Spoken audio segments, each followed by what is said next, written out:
Fire Sword, Chapter 41. Spilled Blood. The entire group of shepherds walked through the dark hallways of Plegia's palace, the dwelling place of King Valadar. Anyone else getting a serious case of the creeps here? Yuki shuddered as she looked around. They worship a dragon of destruction, Mataura muttered with a scowl. What did you expect? Keep your voices down, Robin ordered, his eyes scanning their surroundings. We're guests here, so let's not upset our hosts, shall we? Since when do hospitable receptions include soldiers in the shadows? Sinon whispered to Kirito, her sharp eyes spotting several moving shadows slightly behind the pillars they were passing by. So that's you, huh? Krom muttered in the same undertone. We did used to be at war with this country, you know. Makes sense they wouldn't trust us. I don't recall this kind of reception the last time we were here, Robin whispered. And we weren't here in full force either, Krom muttered back. All the same, keep an eye out. I have a feeling this is going to go south very quickly. You and me both, Kirito replied. Then the time for secret discussion was over, and they found themselves in the throne room, where a tall, ominous-looking man with red eyes awaited them, next to a blonde woman, who could frankly do a better job of covering herself up. King Valadar, Krom said as he strode forward, with Robin at his side, while the others stayed back as a courtesy. King Krom, the tall man replied. I see you have finally decided to grace us with an audience once again. Apologies, Krom said, keeping his tone respectful as he felt was appropriate. We had many details to attend after the war with Valm had finished, both domestic and financial. Ah, Valadar said noncommittally. Very well, I suppose it can be overlooked. We come in response to your claim to have the final gem that fits into the Fire Emblem, Robin said after a slight lull in the conversation. Is this true? My, impatient, isn't he? The woman said with a smug smile. Cutting to the chase, are we? Valadar smiled sinisterly. Very well then, let's get to it. Hand over the Fire Emblem. Now. Oh no, who would have seen that one coming? Mataura asked sarcastically as his hand went to his sword. Sounds like negotiations are over. You must be out of your mind, Krom scowled as he placed a hand on Falchion. The Fire Emblem belongs to Ylisse's royal bloodline. Then it shall be part of my spoils of war, Valadar snapped. Aversa, if you would. Come, men, she called out. Let us show these degenerates who holds the power. Over my dead body! Mataura bellowed, whipping out his sword and flaring his wings as he shot into the air. Shepherds, attack! Morgan shouted and the battle began. Kirito, Asuna, and Mataura all blasted forward at top speed to interpose themselves between the four leaders of the opposing factions. Robin, lead the others through the escape route we discussed, Kirito growled as he stared down Valadar, who was eyeing him with interest. Fascinating, the king of Plegia remarked. I had heard tales of these winged warriors, but to see them in person is something else entirely. Let's see if you're so fascinated once I've engraved my blade in your heart, Mataura snarled, his rage already pulsing through his body. Hand over the final gem if you value your life. No. Valadar smirked as he thrust out with his hand and engulfed Mataura in dark magic. It is you and yours that will die, boy. I suggest we all run, Robin said with wide eyes. Why? Krom asked. Things are about to get messy, the blonde tactician said as the shadowy magic began to draw in on itself. Mataura wasn't exaggerating about his ability to absorb others' dark powers. Which means, Krom said as he stepped a few paces back. Run! Kirito said as he grabbed Krom by the shoulders and shot backwards, out of the reach of Aversa, who had just let loose with another dark spell. Asuna picked up Robin, and they all headed back to join the shepherds, who had already engaged with the forces that had been hiding in the shadows. What are they planning? Valadar wondered aloud. He wasn't concerned. Goetia was a spell designed to trap its target in shadow and then crush them in eternal darkness. Whatever the others thought the boy was doing, they obviously had never seen the spell in action. He was as good as dead.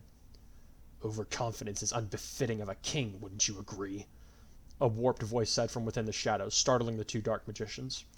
Their surprise was furthered when Mataura stepped out of the darkness, his body pulsing with a dark aura. Don't underestimate my bloodline, or that of the Exalts. This is unexpected, Valadar muttered to himself. Aversa, would you mind taking care of this pest for me? I really must have a little chat with Robin. As you wish, my lord, she said with a wicked smile. Valadar disappeared from sight, likely the result of a teleportation staff, but that didn't concern Mataura right now. It will be a pleasure to tear a specimen such as yourself apart, she added, dark magic runes beginning to whirl around her. I think I'll start by tearing off those lovely wings of yours. They'll go so well with my head collection. You have no idea what you're getting into, fighting me, Mataura growled slowly.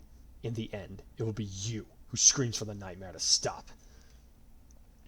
Perhaps that would be the case if I chose to fight you directly straight away, Aversa shrugged. But I think I'll play this smart. Here, why don't you play with this one first? She cast a spell that billowed into a cloud of smoke that temporarily blinded Mataura, forcing him to take a step back. When the magic residue cleared out, he looked up to see something that made him freeze in place. Aversa was gone, but something much worse was in her place. I believe you two know each other? Aversa chuckled. Standing before Mataura was a man dressed in dark clerical robes, a purple tome in his hand. Pale skinned with dark hair, a wispy beard, and large glasses framing his face, his identity was unmistakable to the Black Spirit. How? He asked, his eyes wide. Did you really think that you and that little brat Noir were the only ones to make it through the portal? The man smirked, his nasally voice grating on Mataura's nerves in the extreme. I made it back in time as well. The man's name was Gustavo. He had been a long tormentor of Mataura in the future that was past. Not only had he been responsible for the deaths of many shepherds, it was his risen forces that Yui had died battling against. The last time Mataura had seen him, Gustavo had been giggling him to himself as he slaughtered his friends while they made a desperate break for the portal that would take them back in time. Time I finished the task that Lord Grima assigned me so long ago. He grinned evilly. The sight made Mataura sick.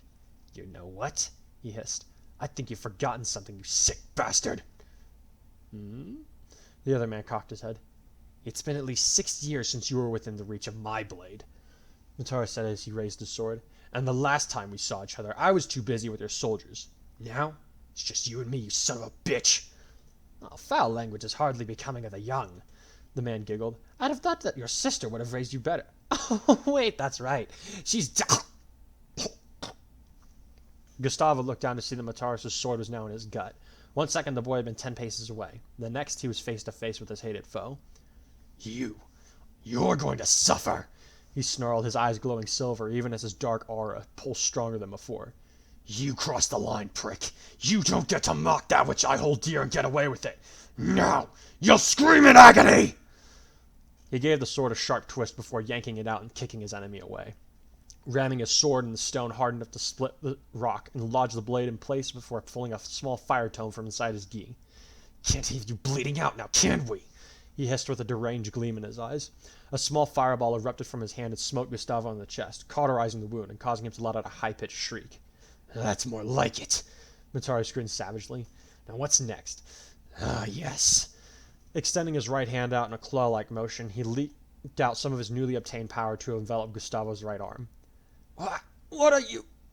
His question was once again cut off as he was suddenly relieved of his limb, ripped right out of the socket, causing blood to spray everywhere while his scream echoed through the throne room. You are going to die for everything you've done to me! Mataura roared, yanking his sword out of the ground before he could replant it in the ground through his victim's leg. I've suffered through your mockery and torments for too long. Now I repay with interest. No, stop! The man begged. Please, Ah! His scream echoed once more as Mataura enveloped both his arm with dark energy and used a knife-handed technique to stab into the man's innards, splashing them both with warm blood as he gripped his entrails. Why? He cried piteously. Yanking on the guts of his enemy so they were outside of his body, Mataura hissed, for the shepherds you killed. Using his other hand to grip his enemy's throat, he raised his head and slammed it back into the stone floor as he growled, For my comrades! It was clear the man was not going to last long after enduring such abuse, so Mataura decided to speed things up. For myself! He shouted as he began to fill the man's body with an excess of dark energy. And for my family! There was an explosion that echoed throughout the palace. From her vantage point, Aversa's eyes widened a bit as she witnessed the carnage displayed before her. Many others would feel sick at the sight of such brutality, but she found herself admiring the young man. He certainly doesn't hold back, she muttered. I'm surprised the noble shepherds allowed one such as he into their ranks. But he does have talent. Considering her options for a moment, she finally said, It might be more interesting to let this one live. The darkness he absorbs seems to relieve him of some of his self-restraint. I wonder what will happen if he tries to face our Lord Grima. She found the prospect rather exciting indeed. You sure Mataura is going to be okay back there? Kirito asked with a worried glance over his shoulder, even though they had long since battled their way out of the throne room. I'm sure he's got Valadar begging for mercy by now. Crom grunted as he shoved back a Plegia axeman. Besides, he prefers to work alone, right? He'll be okay, Yui said in support of her father as she blasted an enemy mage with her light magic. The only thing he might be in danger from is his own rage. I thought he was better, Leafa said as she blocked a sword strike before leaping back to let Rickon finish the job.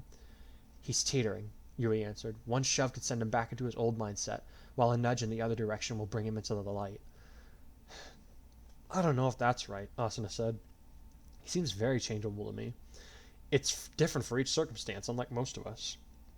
We usually abide by a set of moral standards, whereas he just seems to change his stances on a flip of a switch. True, but I believe that he's come a long way, Yui said. I'm just worried something will... Oh, no. What's wrong? Crom asked as Yui looked up. Following his gaze, his eyes widened in a combination of shock and horror. Hovering above the battle was Mataura, though he was almost unrecognizable. His clothes were soaked with enough blood that it was dripping off of him, along with what looked like pieces of entrails, bones, and other guts hanging off his clothes. His eyes were wide with fury, and his dark aura was practically ablaze with power. Brother, what did you do? Yui gasped. He quickly dropped from his position and dove right into the fray, frightening both friend and foe as he slashed through any Plegians that dare stand in his way. Truly, in a lifetime filled with terrible sights, Crom easily put this occurrence at just under the then-apparent death of his sister Emran. No time to worry about it, Lucina said grimly as she saw the black spirit tearing through the Plegians. As long as he's on our side, we should try to deal with this later. She's right, Robin said, though he had to suppress a shudder. We need to get out of here with the Fire Emblem. Not to mention our lives, Sinon said as she shot down an opposing assassin. They had nearly made it to the exit when Valadar suddenly materialized in front of them. He raised an eyebrow as he looked Mataura up and down, but he did not comment on his appearance, despite the fact that it was obvious the youth wanted nothing more than tear his head off. The Fire Emblem, he said calmly, his red eyes glowing. Give it to me. Try and take it, Mataura said as he wiped blood off his face. I'll add your lifeblood to this new wardrobe of mine. You mistake the severity of my words, Valadar said with a deep frown. They are not a request nor a suggestion. If you do not hand it over willingly, I will have Robin take it by force.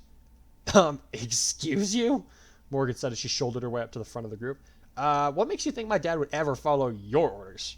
For the first time since they had seen him, Valadar's eyes widened with rage. Robin, how dare you? He practically shrieked. Centuries of trying to create the perfect heir, and when I finally make you, you have the audacity to corrupt our bloodline with a vile descendant of Naga? What have you done? Hey! Morse shouted as he leaped forward, slashing at Valadar, who dodged just in time, only to receive a slight cut across his ribcage. Who are you to question our bloodline? We take the blood of the exiles over your filthy lineage any day of the week. Kirito shot a quick glance at Robin, worried that the words might sting his friend, but instead he saw a grim determination and complete resolve. You just crossed the line, Valadar, he snapped as he whipped out his lightning tome. Don't ever mock my children. You will stand down, Valadar roared as he stretched a hand out towards Robin, who suddenly froze in place. As your father, I command you to give me the Fire Emblem. Pry it from the prince's dead body if need be. No, Robin shouted, his voice strained and his eyes wide as the limbs began to move of their own will. I won't do it. You have no choice, Valadar thundered. You are my son, and you will do as I order you. Father? Morgan asked with worry as the blond man suddenly turned to face Crom. What are you... Crom, run! Robin groaned even as lightning danced across his body. No, fight! Crom dropped to the ground as Robin struck him in the arm. Before anyone could intervene, Robin had grabbed the golden shield and thrown it to Valadar, who caught it with a confident smile. Good work, my son, he said, his voice dripping with dark pleasure. Now, kill your friends. Oh, no, you don't! Mataurus roared as he leaped forward and slammed his fist into Robin's head, knocking him out cold instantly.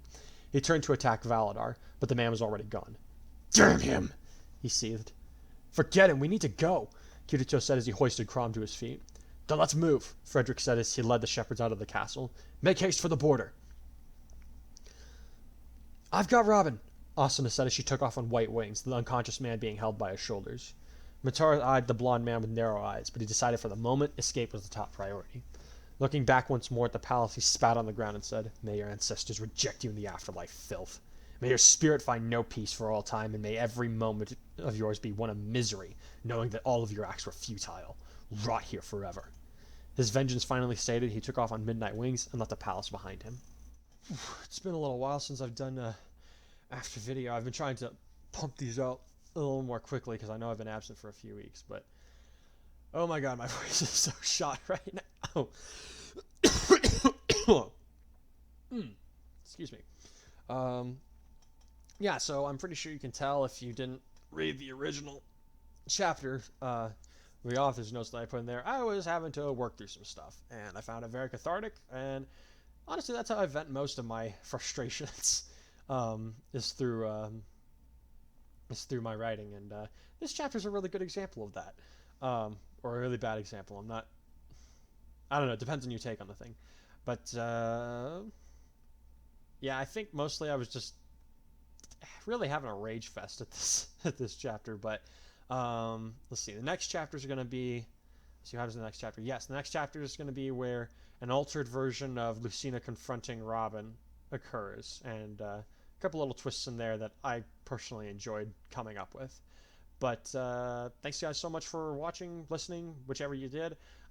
Please be sure to like and subscribe. Hit that bell icon so you know when when the next video is coming out. Share with your friends if you think they'll enjoy it. And until the next one, Red Swordsman signing off. Take care, guys.